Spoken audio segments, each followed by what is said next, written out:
Hey there everyone, Coach Mark here. Before we dive into today's topic, make sure to find me over on Instagram as Coach Mark Estrabio. Also, I offer one-to-one coaching. It's what I do full-time. Odds are very good. I'd love to work with you. But with that being said, let's get into it. So I think the title cards made it pretty clear. Today we're going to be talking all about training for the Strongman Yoke event in a commercial gym. So if you don't have implement access, this one's for you. And the idea here is we're first going to talk about the necessary physical attributes to be successful on the event. Then we're going to talk about some key accessory movements to help you develop those attributes. And then we're going to line out a sample 4-week training cycle. So with any event in Strongman, if you don't have the implement, the key thing to look at is the necessary attributes to be successful in the event. So for example, on Atlas stones, if you don't have access to them, you got to think, what are the positions and muscles necessary to be successful in the event? You partition the lift or event into specific sections, and from there you can work backwards. So in the context of a yoke, we're going to be talking about torso strength to keep you from folding in half, leg strength to keep you moving downfield, and then core stability to keep that thing from wandering all over the place. Now that we have those three key attributes, we can talk a bit about how to develop them. Now, when it comes to the yoke, a lot of folks will kind of assume, oh, strong squat, strong yoke. And there's definitely carryover to a point.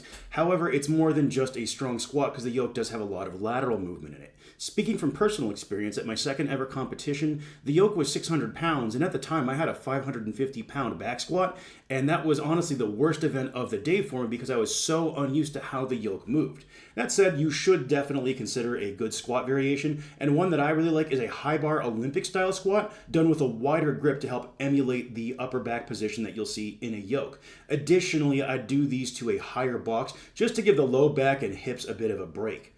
And then after doing the squats, I would pair that with some heavier marches in place, where you simply take the bar out of the rack and march in place, as well as heavy unracks. And with those unracks, you just break it off the pins. You would not walk it out.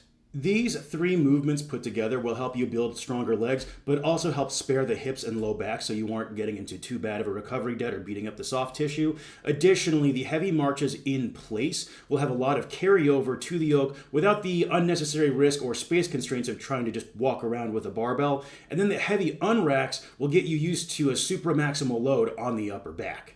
Now, speaking of the upper back, I'll talk about this in pretty much any strongman video ever, but a strong upper back is so very important for the sport. And in the case of transference to the yoke, something like a wider grip row alongside chest-supported Kelso shrugs are going to be very valuable here.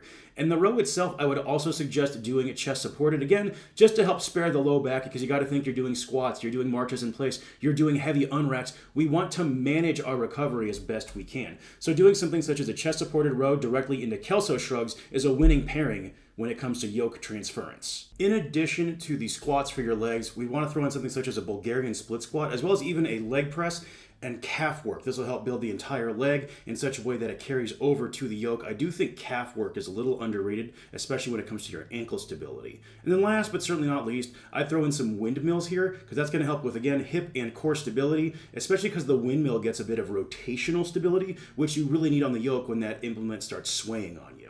So on screen now, you'll see a sample 4-week cycle here. You're going to start each session with the high bar box squat. Then you're going to move into unracks, and that's just breaking the bar off the pins. Don't walk it out like you're going to try and squat it. Just break it off the pins. And as you'll see here, with both the unracks and the marches in place, we are using a percentage of a comp load there. So for example, if you have a 600-pound yoke, in week 1, you're looking at a 480 to 540-pound unrack. And then after that, you're doing about a 300-pound-ish march in place. Then you've got your Kelso shrugs and rows, and then some windmills to top off the session. Now, I think it's worth talking a bit about those marches in place and sort of why they're programmed the way they are. If you look in most competition settings, a typical yoke run runs 8 to 15 seconds. So that 20 to 35 second long march is a bit longer than competition timing. But in this case, we're doing it specifically to help build your bracing endurance, just get your posture overall stronger underneath a heavy load, and then it's also going to help you learn how to march in place, get that rhythmic micro step work, if you will. And then we're not going so long that it becomes a conditioning fatigue issue where your mechanics start falling apart, because once you break about 35 seconds, we're going to see that torso collapse, and you're going to generate so much fatigue that it becomes questionable how valuable it is. Again, we're getting the overload from the heavy unracks leading into these, which will also help these move a little bit better. And then as far as the Bulgarian split squats and calf raises go, I would just throw those in on another day, probably the day that you're training your deadlift. So that about wraps it up for this video today. Hope you enjoyed that. Hope you got something useful and enjoyed watching. If you have any comments or questions, hit me down in the comment section below. The best ones are ones I will turn into future videos down the road. But I hope you folks have a great rest of the day. Thanks for being here.